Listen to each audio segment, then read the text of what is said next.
Okay, welcome everybody to Stock Talk with Nico Criticos. Today we're going to be going through the stock Lemonade. And if you don't know what this company is, they are a new innovative company that offers insurance from home insurance, renters insurance, pet insurance, life insurance, and auto insurance using artificial intelligence models. And their whole vision is to have cheaper insurance for people and be able to offer more accurate more accurate plans based off your position because they're using that artificial intelligence. So they're a very fast growing company.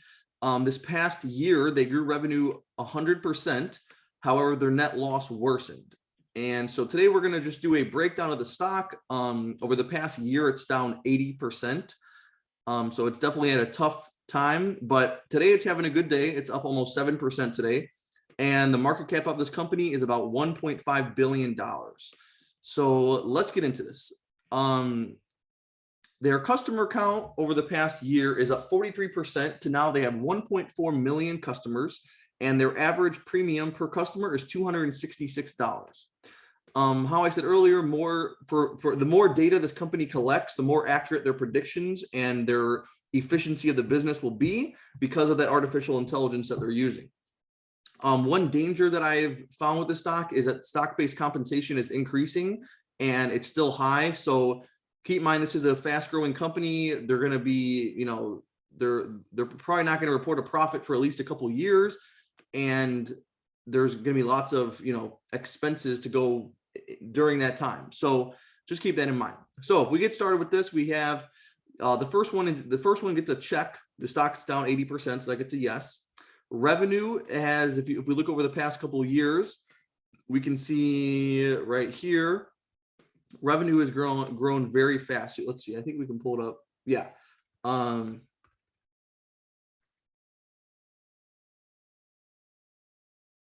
Okay, let's look at this. So here we have revenue at the end of 2019 was 23 million, 2020, 20 million, and then 2021, this past year, $41 million of revenue, right?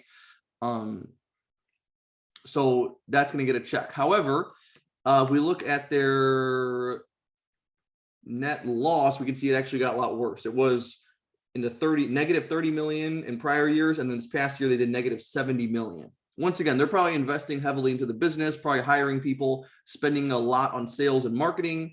So that goes with pretty much any growing company. But however, that's going to get a no for net income increase because it's getting worse. Healthy price to sales. Yes, I think this is in a very healthy position. 13 price to sales with 68% revenue growth expected for this year looks very undervalued.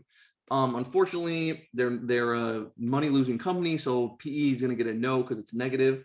Then we have, is the company innovative or do they have a moat? Absolutely. How I said they're using artificial intelligence to come up with this new, the insurance industry has been done in a traditional way for decades now. And Lemonade is coming in to change that up using AI and using an entirely new business model. So definitely innovative. And I think they do have a moat.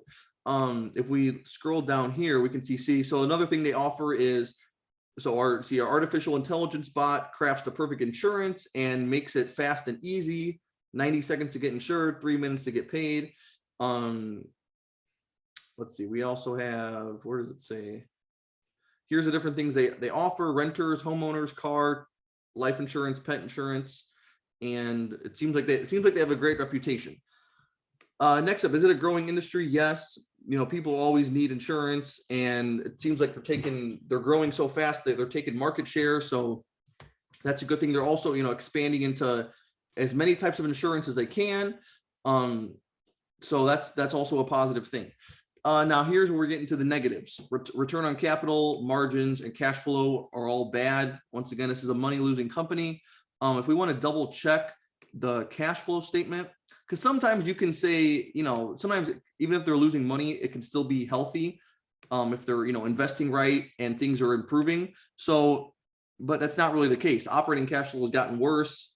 They invested almost $800 million this past year while losing money. And then, they're taking on a lot of debt too from financing, and their end cash position is almost cut in half. So free cash flow was negative $100 million. Not very good. That's not what we want to see. So that's going to get a no. Diverse revenue streams, I put yes. Once again, they have over 1 million customers, but they also have what helps them out a lot is the fact that they have multiple different types of insurance. It's not, they don't do just one type of insurance. That's going to give them, diversity in their revenue streams. Next up, balance sheet looks good, more assets and liabilities. Number 14 definitely is going to get a yes with 66% of their market cap as equity. So remember, this is only almost a $1.5 billion company, and they have about $1 billion of equity. So that's very good, especially considering if you run the numbers on this and we look at something like the number of customers and the amount of money they make per customer. Let's see, I think I wrote this down somewhere. Let's see. Yeah. So no, we'll get to that in a minute. So look, here's their customer count. As you can see, it has more than doubled in the last 2 years. And the premium per customer they're making is also growing incredibly fast. So let's say maybe 3 years from now, this company has maybe around 3 million customers, right? 3 million is probably realistic. And then premium per customer will probably be, I can see it getting up to $400, right? So 3 million customers times $400 is $1.2 billion of revenue, right? Almost what the company is trading at right now. And so that's what's interesting. On a sales, for how fast they're growing revenue and how much money they can make, revenue wise, it looks very undervalued. The only problem is going to be that profitability. We have to see some improvement or signs of profitability, and that will give investors a lot more confidence.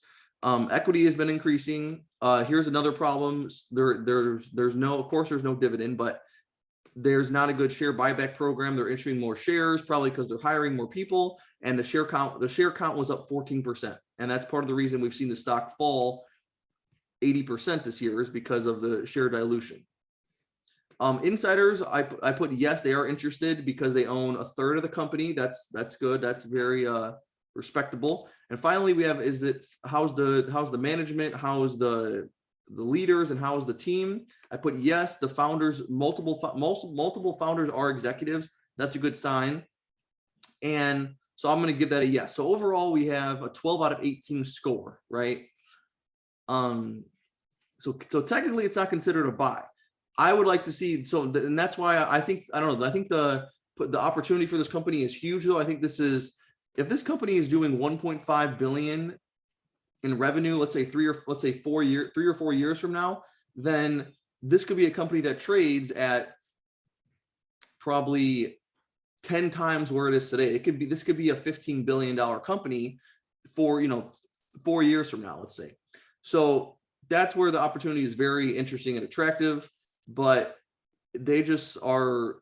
It's kind of, sometimes it's scary buying into a company that's diluting shareholders that much, and that's losing so much money, and free cash flow and operating cash flow is getting worse over the past 2-3 years. It's been getting worse. So that's not a great sign. I would like to see if they can cut expenses and improve that profitability in 2022, then maybe 9 months or 12 months from now, it'll be a little bit more attractive. But right now, I'm not buying it for that reason. So yeah, that's pretty much it with Lemonade. I think it's a great business model. They have a huge opportunity, right? And they're doing good. They're growing fast. Revenue was up 100% from last year and expected to be up 68% this year.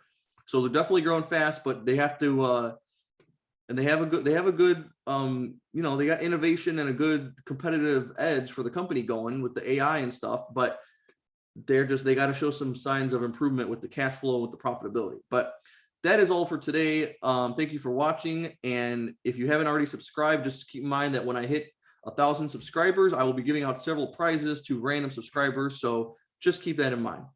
I will catch you in the next video.